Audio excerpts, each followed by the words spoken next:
Screen પર દેખાતા જિગીશા પટેલના હાથમાં કમળ અને સાથે લાગી રહેલા નારાઓ જોઈને કદાચ તમને લાગતું હશે કે આમ આદમી પાર્ટીના નેતા ભાજપમાં જોડાઈ રહ્યા છે, પરંતુ હકીકત કંઈ અલગ જ છે. રાજકોટ જિલ્લા પંચાયતની બેઠક દરમિયાન બનેલી આ ઘટનાએ હાલ સમગ્ર પંથકમાં રાજકીય ચર્ચાઓ ગરમાવી દીધી છે. આમ આદમી પાર્ટીના જિગીશા પટેલ ભાજપના હોદ્દેદારોને મળવા પહોંચ્યા અને હાથમાં કમળ આપ્યું અને પછી એવું નિવેદન કર્યું કે સમગ્ર માહોલ જ બદલાઈ ગયો. આખરે શું હતું અને કેમ જિલ્લા પ્રમુખ ત્યાંથી નીકળી ગયા, આવો વિગતે વાત કરીએ આ અહેવાલમાં.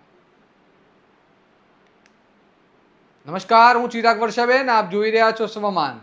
સ્થાનિક સ્વરાજ્યની ચૂંટણીઓ પૂર્ણ થયા બાદ હવે જિલ્લા અને તાલુકા પંચાયતોમાં હોદ્દેદારોની નિમણૂક તથા સત્તાવાર બેઠકોનો દોર શરૂ થયો છે. દરમિયાન રાજકોટ જિલ્લા પંચાયતની બેઠકમાં એક એવી ઘટના બની જે હવે ટોક ઓફ ધ ટાઉન બની ગઈ છે. આ બેઠક દરમિયાન ભાજપના જિલ્લા પ્રમુખ અને ઉપપ્રમુખને અભિનંદન આપવા માટે અનેક લોકો આવી રહ્યા હતા, ફોટોગ્રાફ્સ પડાવી રહ્યા હતા અને શુભેચ્છાઓ પાઠવી રહ્યા હતા. એવામાં આમ આદમી પાર્ટીના જિગીશા પટેલ પણ હાથમાં કમળ લઈને પહોંચ્યા.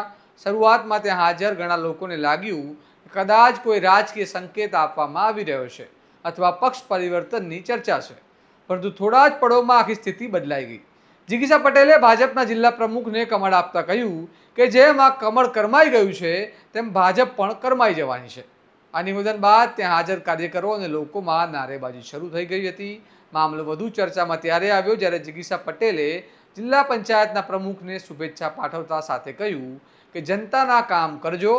ત્યારબાદ જિલ્લા પંચાયતના પ્રમુખ સહિતના હોદ્દેદારો ત્યાંથી નીકળી ગયા હોવાનું વિડીયોમાં જોવા મળી રહ્યું છે. પહેલા આ વિડીયો જોઈ લો, પછી આગળ વાત કરીએ.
આ ઘટના બાદ સમગ્ર રાજકોટ પંથકમાં રાજકીય ચર્ચાઓનો માહોલ ગરમાયો છે.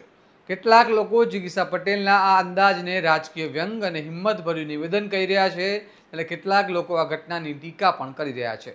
જોકે સવાલ એ પણ ઊભો થાય છે કે જો કોઈ રાજકીય ટિપ્પણી કરે તો તેનો જવાબ રાજકીય રીતે આપવો જોઈએ કે પછી ત્યાંથી નીકળી જવું જોઈએ.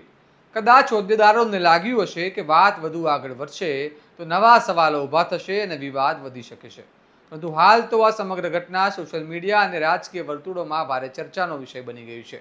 હવે આ મામલે તમારું શું કહેવું છે?